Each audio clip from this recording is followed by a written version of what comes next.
నేను ఏ ఏ పార్టీకి అవకాశాలు ఉన్నాయి ఈసారి ఎలక్షన్స్ దగ్గరకు వచ్చి? ఇక్కడ ఎక్కువగా జనసేనకి అవకాశం ఉంటుందండి. జనసేన ఎందుకని అంటారు? ఎందుకంటే ఇక్కడ మన ప్రజలు రెండు పార్టీలను చూశారు కదా, టీడీపీ చూసారు, జనసేన చూశారు, వైసీపీని చూశారు కదా. వైసీపీ వల్ల చాలా వ్యతిరేకతగా ఉంది. ఇక్కడ వచ్చి అసలు ఫస్ట్ వైసీపీ నగ్గింది ఇక్కడ, కానీ పరిపాలన విధానం పెద్ద బాగోలే. ఇక్కడ పరిపాలన విధానం బాగోలేదు. ప్రజలందరూ ఏంటంటే మార్పు కోరుతున్నారు. పవన్ కళ్యాణ్ గారు కూడా ఇక్కడే నుంచోబోతున్నారు అని కూడా జనసేన పార్టీ నుంచి అనుకుంటున్నారు చాలా మంది. గెలుస్తారంటారా మరి? పవన్ కళ్యాణ్ గారు కన్సల్ట్ గెలుస్తారండి. కాకపోతే ఈ ఉదయ శ్రీనివాస్ గారిని కూడా వాళ్ళు ప్రపోజ్ చేస్తున్నారు. కానీ మేమంతా అనుకునేది ఏంటంటే పవన్ కళ్యాణ్ వస్తే బాగుంటుంది అనుకుంటున్నాం. కానీ ఈయన కూడా ఉదయ శ్రీనివాస్ గారు కూడా జనాల్లో బాగానే తిరుగుతున్నారు. ప్రతి ఊళ్ళో కూడా గొల్లపురంలో ఇంచుమించు నాకు తెలుసుండి ఒక ఇంచుమించు వేలలో జాయిన్ అయ్యారు. మా ఊరు బి ప్రతిపల్లిలో కూడా నిన్న ఒక 600 మంది ఆడవాళ్ళు మగవాళ్ళు కలిసి జాయిన్ అయ్యారు. కానీ జనసేన మాత్రం పక్కాగా ఉంది. అలా కూడా టీడీపీ కూడా బాగానే ఉంది. వైసీపీ మాత్రం అంటే జనాల యొక్క ఆలోచన అండి, నేను చెప్పేది కాదు. జనాలు చాలామంది మా దగ్గరకు వస్తుంటారు. ప్రతి విషయంలో కూడా వైసీపీ యొక్క ప్రభుత్వ తీరుని ఎలా అంటే, ఇప్పుడు సంబంధించి ఒక రిజిస్ట్రేషన్ ఉందండి, ఒక రిజిస్ట్రేషన్ డిపార్ట్మెంట్ ఉంది. ఆ డిపార్ట్మెంట్లో వచ్చి చాలా ఇబ్బందులు ఉన్నాయి. మేము ఎవరో డాక్యుమెంటేషన్ వచ్చారనుకోండి, డాక్యుమెంట్ లేక నేను డాక్యుమెంటేషన్ వస్తే 1 అవర్లో పంపించేసేవాళ్ళం.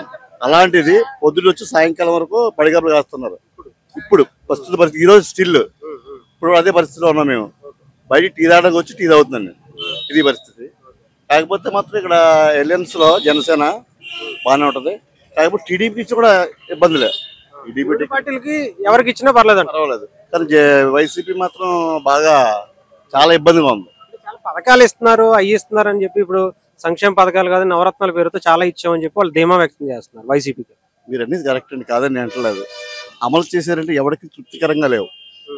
ఏంటంటే పథకం ఇచ్చారు, ఆ పథకం వరకునే పనిచేస్తుంది. పోయిన గవర్నమెంట్ కూడా జనాలు పథకాలు ఇచ్చారు, ఇవ్వకపోలేదు.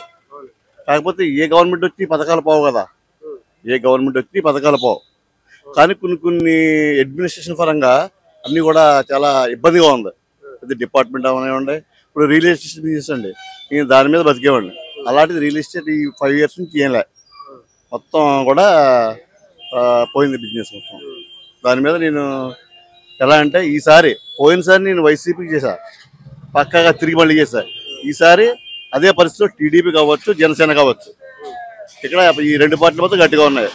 వైసీపీ మాత్రం ఫుల్గా బిడాపుల్లో అన్పాపులర్ అయింది.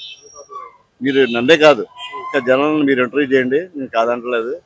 కాకపోతే ఇక్కడ మీకు వైసీపీ మాత్రం ఎవరు పెట్టినా, వైసీపీ అంటే క్యాండిడేట్ పరంగా కాదు, ఓవరాల్గా పార్టీ పరంగా అవకాశం లేదు.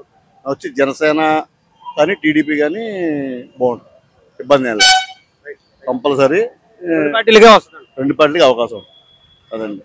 మీరు జనాలు కూడా ఇంటర్వ్యూ చేయండి, దాన్ని బట్టి మీకు ఎలా రిజిస్టర్ చేయండి. అసలు రిజిస్టర్ ఇబ్బందులు ఏంటన్నదే. ఇప్పుడు ఏంటంటే ఈ స్పాట్కి వచ్చారు కాబట్టి మేము ఇక్కడే లోకేష్ గారు రికమెండేషన్ ఇచ్చాం, ఆయన చూస్తారని చెప్పారు. ఇది ఎలా ఉందంటే అండి, ఎవరి మటుకాలకి ఇబ్బంది. పొద్దున వచ్చారండి, మీరు ఒకసారి ఆఫీస్కి వెళ్ళి ఇంటర్వ్యూ చేయండి అసలు ఈ విషయం గురించి. అంటే గవర్నమెంట్ ఇబ్బందే. పథకాలు ఇచ్చారు, ఎవరికి ఇస్తారు పథకాలు, దేని గురించి ఇచ్చారు పథకాలు, ఎవరిది ఇచ్చారు పథకాలు? పోయిన గవర్నమెంట్ ఇవ్వలేదా? పోయిన గవర్నమెంట్ పథకాలు ఇచ్చింది కదా, ఇవ్వలేదా? ఇచ్చింది. అంటే దీన్ని ఎక్స్టెన్షన్ చేసుకుని వెళ్తున్నారు. కాకపోతే నా ముఖ్య ఉద్దేశం ఏంటంటే, ఏ గవర్నమెంట్ వచ్చినా సరే విద్యా వైద్యం ఈ రెండే, మిగతా పథకాలన్నీ అనవసరం. అంటే నేను చెప్పేది అంటే మనం ఒకళ్ళు చెప్పినంత మాత్రాన ఇది అవ్వదు. జనాల్లో ఈ చైతన్యం వస్తే కంపల్సరీ విద్యా వైద్యం ఈ రెండే ఉచితంగా ఇవ్వాలి. నేను బస్సు ఫ్రీగా పెడుతున్నాను, మీ అబ్బాయికి 15,000 వేస్తున్నాను, మీ అమ్మాయికి 15,000 వేస్తున్నాను, ముసలోడికి 3,000 ఇస్తున్నాను. స్వతహాగా సంపాదించుకునే కల్పించాలి కానీ ఉచితంగా ఇవ్వద్దంటారు. ఉచితంగా వద్దండి నా ఉద్దేశం. ఉచితాలు మాత్రం వద్దు. నేను ఉచితాలకి వ్యతిరేకం. అంటే నాకు రైతు భరోసా పడుతుంది, కాదని అంటలే. మా పిల్లలకి అమ్మఒడి వస్తుంది, కాదంటలే. కాకపోతే ఉచితాలు మాత్రం చాలా ప్రమాదం. ఎలా అంటే జనాలు దానివల్ల లాస్ అయిపోతున్నారు. ఇప్పుడు ఉచితం ఇస్తారండి, ప్రభుత్వం కూడా దానివల్ల లాస్ అయిపోతుంది. దానివల్ల ప్రభుత్వంతో ప్రజలు లాస్. ప్రభుత్వం ఎవరండి? ప్రజలే కదా, ప్రజలే ప్రభుత్వం. అంతే కదా. ఆ ప్రజలకు ఏం చేస్తారు? ట్యాక్సీల పూర్వకం కావచ్చు, ఇంకోటి అవ్వచ్చు. మీకు ట్యాక్సీలుగా కట్టచ్చు. మనం సపోజ్ నిత్యావసర వస్తువులు కొంటున్నాం, నిత్యావసర వస్తువులు భారీగా పెరిగినాయి. ఈ గవర్నమెంట్ వచ్చిగా పెరిగిందంటారు. వాళ్ళు ఏం చేస్తారు? వాళ్ళు చేసేది ఏం లేదు. కాకపోతే జనాలు కూడా మారవలసిన పరిస్థితి ఉంది. అంటే మెయిన్ కాన్సెప్ట్ ఏంటంటే ఓటుకు నోటు తీసుకుంటే ఇదే పరిస్థితి ఉంటుంది. ఏ నాయకుడైనా సరే. ఇప్పుడు మనం ఎమ్మెల్యే దగ్గరికి అడగడానికి సరిపోవట్లే. జనాల్లో ఈ మార్పు రావాలని గవర్నమెంట్తో పాటు ఈ మార్పు రావాలని కోరుకున్నాను. నాకు మెయిన్ కాన్సెప్ట్ ఏంటంటే విద్య, వైద్యం ఈ రెండే ఫ్రీగా ఇస్తే అంటే మన రాష్ట్రం బాగుపడి, దేశం బాగుపడి, మనం బాగుపడతాం. ఇప్పుడు సపోజ్ అమ్మఒడు వేసారు, బట్టల షాప్ పోతున్నాడు తీసుకుని, ఏముంది? ఇప్పుడు పిల్లలకు ఉపయోగపడుతుంది అనుకుంటున్నారు, ఏం లేదు.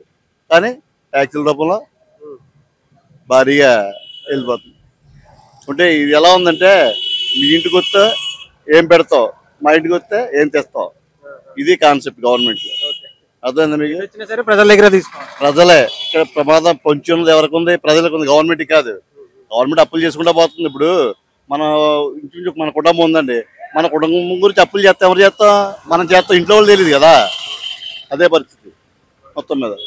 ఏదేమైనా సరే ఈసారి జనసేన టీడీపీ మధ్యలో అయితే పిఠాపురం కాన్స్టిట్యున్సీ ఉండబోతుంది అంటారు, గెలుపు ఉండబోతుంది. నా యొక్క అనాలిసిస్ ప్రకారం, అంటే నేను పార్టీ పరంగా కాదు, వేరే కాదు, జనాలు మార్పు కోరుతున్నారు. కంపల్సరీ ఇక్కడ కూటమి, టీడీపీ జనసేన కూటమితో స్టేట్లో కూడా వస్తుందని నా ఆలోచన. అంటే నా ఆలోచన కాదు, జనాల యొక్క థియరీ. కంపల్సరీ వైసీపీ మాత్రం ఈసారి ఘోర పరాజయం పొందుతుంది, గ్యారంటీ అని. అది మాత్రం వాస్తవం.